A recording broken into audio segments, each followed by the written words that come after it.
UFC's #1 lightweight contender, Gray Maynard. Gray, it's John Anna, Kenny Florian, and Stephan Bonner. We appreciate you joining us again. So 3.5 years after your UFC debut, you finally get your first title shot. It's felt like a long time to us. Has it felt like a long time for you to finally get to this position? I've been enjoying it, so no, it's not at all. Hey, Gray, I enjoy my job. Gray, it's Kenny Florian here. When you're looking at Frankie Edgar as a fighter, what's the one thing that really stands out to you? Quickness. He moves a lot, and he's a tough kid. Now, Gray, in the first fight, you dominated him pretty much with the wrestling. You know he's going to come at you with a different approach. In my mind, he's probably going to try to run from you and draw you in a lot. What do you see him changing up this time for this title fight? I think he'll do that a little bit, but I got to be prepared for it in all areas, and I am. I've trained hard for it, and it's going to be a good fight. Well, Gray, that last fight against Frankie Edgar about 3 years ago was only 15 minutes. This time around, you get the full 25 because it is a championship fight. Is that an advantage one way or the other that you have more time to get the job done in there? 2 more rounds of fun. All right, well, Gray, you're undefeated in your UFC career. You've obviously done a whole lot right to get to this point. Now, your last 7 fights have gone the decision. George St. Pierre is asked all the time about finishing fights. I know you're asked the same thing. But as you take the next step in your UFC career, as you try to become a big pay-per-view draw, is there any added emphasis to try to be exciting or to entertain or to get the finish? The sport's evolving, and there's some top guys, and you got to be prepared for a tough scrap. So that's how I am, and if it happens, it happens. If not, just you have to keep going and get the win. All right, Gray, aside from finishing the fight, any pressure to kind of hype the fight or really sell this fight? You are the main event for a title fight. Could we see you taking a page out of Chael Sonnen's book and really hyping the fight with some good old-fashioned trash talking? Yeah, I guess I could do that, but I kind of gear up more during the time of camp, and I just want to be prepared. All right, well, Gray, if you win on January 1st, you will face Anthony Pettis, who just beat Ben Henderson last week. Did you get a chance to see that fight? And if so, what did you think about what Showtime Pettis was able to pull off there? I didn't get to see it. I don't own cable. I know. Well, no, that's good. I guess you got that in common with Brock Lesnar, and you stay with the tunnel vision there. Gray Maynard faces Frankie Edgar for the UFC lightweight title. That is New Year's night on pay-per-view. Gray, best of luck. Thank you for joining us here on MMA Live. Yeah, thanks for having me. All right, well, I know I'm a lot more fired up than Gray Maynard is for this title fight on January 1st. UFC 125, complete preview next week on MMA Live, but you heard there from Gray a little bit. Just early thoughts on this title fight. Yeah, he's always been pretty quiet about what he's doing in preparation for his fights. But it's a very interesting fight. I think this is going to be a similar fight, though, to what they experienced in the first fight. Supposedly, Gray actually broke his hand during that fight, so he actually had to wrestle a little bit more. But I think we're going to see a little bit more on the feet.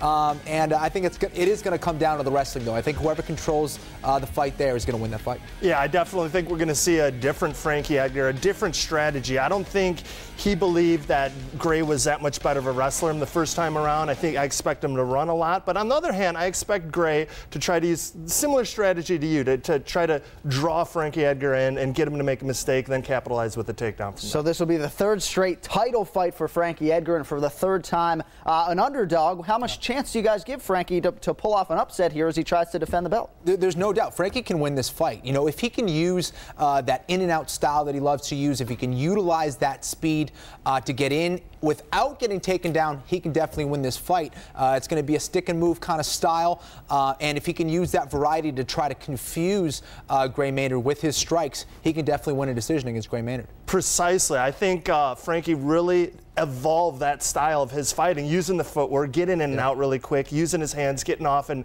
not being in a position to get hit or taken down. I think he's improved that part of his game tremendously in this last year, especially with those fights with BJ. So that's what I expect to see out of Frankie. All right, we'll go more in depth next week on UFC 125. Now, you may have seen on ESPN.com this week, voting now underway for our MMA year-end awards. Some of our choices have been revealed, but now we want to hear from you. Voting going on as we speak. Your choices in several different categories to be revealed on our MMA Live Awards show. That is Thursday, January 6th. So without further ado, let's get to some of the nominees. We begin with the Fight of the Year. 5 nominees. Chris Lieben, the stunning submission of Yoshihiro Akiyama. That came at UFC 116 back on July 3rd. UFC 117, how could you forget this one? Anderson Silva rallies from sure defeat to beat Chael Sonnen.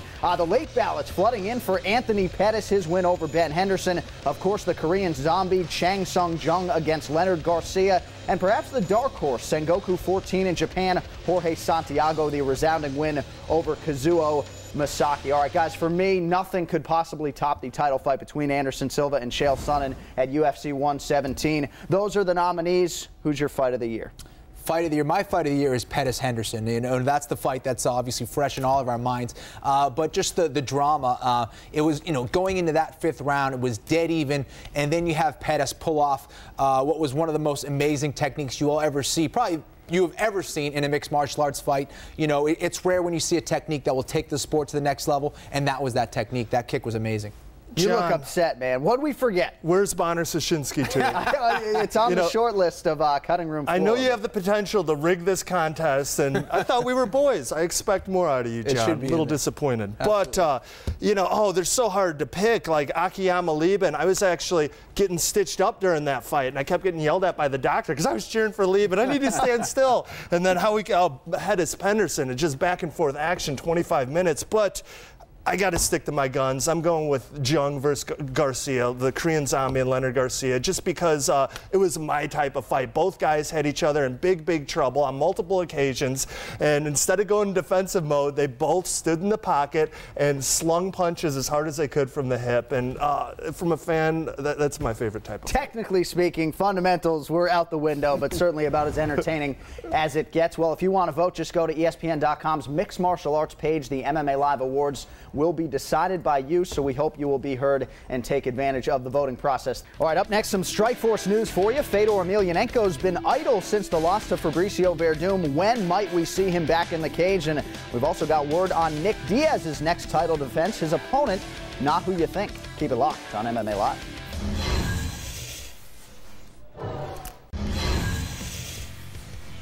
Back here on MMA Live, Strikeforce welterweight champion Nick Diaz will defend his belt next month, but it will not be against Jason Mayhem Miller. Instead, Diaz will face the Brazilian striker Evangelista Cyborg Santos. That is your main event for Strikeforce, January 29th at the HP Pavilion in San Jose, California. Here are some other bouts on the main card. The Strikeforce middleweight strap also on the line that night. Jacare Souza defends against Robbie Lawler. Getting pushed back a few weeks, 1982 Heisman Trophy winner Herschel Walker against Scott Carson. And Hodger Gracie making his second Strikeforce appearance. He faces the veteran Trevor Prangley. As for one Fedor Emelianenko, he will not be featured on that card. SureDog.com reports Fedor could return in February against the former Elite XC heavyweight champ Antonio Bigfoot Silva. Fedor, of course, has been idle since he was submitted by the heavy underdog Fabricio Verdum back in June. And M1 Global continues to negotiate with Fedor Emelianenko and Strikeforce. We'll see how that all plays out. Rejoined now by Kenny Florian and Stefan Bonner. Stefan, I know you have some strong opinions about Fedor. The question is the interest still there to still see him in these mega fights and in these big spots in MMA? Well, I'll tell you, John, as a huge MMA fan, I'm losing interest. I'm actually getting angry, you know, especially when we look at the past 5 years of Fedor, you know, let him fight the best guys. So look, all we seen him in 2010, 30 seconds or 1 minute against Verdun. 2009, he fought Rogers and Arlovsky. Those are probably his most talented opponents in 5 years, and both those guys went on to lose in the first round as well. So big deal. 2008, all we saw him fight was Tim Sylvia, 30 seconds. Ray Mercer went on to knock Tim Sylvia out in 30 seconds too. Right. In 2007, Matt Lindland, an 85-pounder, and Hong Man Choi. You know, come on, and nobody. That's all he fought in 2007. Let's even go to 2006. He fought Mark Coleman, Mark Hunt. So we need to get this guy some competition. The mystere of Fedor, the aura is losing. Me as a fan, I'm losing interest fast. Let's get him in there with Overeem. The American Psycho is angry. I want to know what he thinks. I mean, I really don't think that was passionate enough. No, yeah, I mean, I agree with Stefan that, you know, the burden's on Fedor to really go out there and prove that he's the #1 heavyweight. Him and his camp and his manager going around saying Fedor is the best heavyweight in the world. Well, he hasn't faced the competition, and he's coming off a loss, so he has to go in there and do some damage control right away against a top opponent. And Fedor has said, if I don't fight for the UFC before I retire, it's their loss. Well, they've made some efforts in the past. We'll see if the Ultimate Fighting Championship even still has interest. At least it looks like Fedor will fight in February against Antonio Silva. All right, now time to get it back to your WEC 53 highlights. It was last Thursday night. Kamal Shalarus, a winner by split decision over Bart Palashevsky. Bonner, we'll start with you on this one. Shalarus may be making a case for a spot in the UFC. Yeah, definitely. Beating a guy like Bart, a tough seasoned veteran, and actually going in there with a game plan and following it. This guy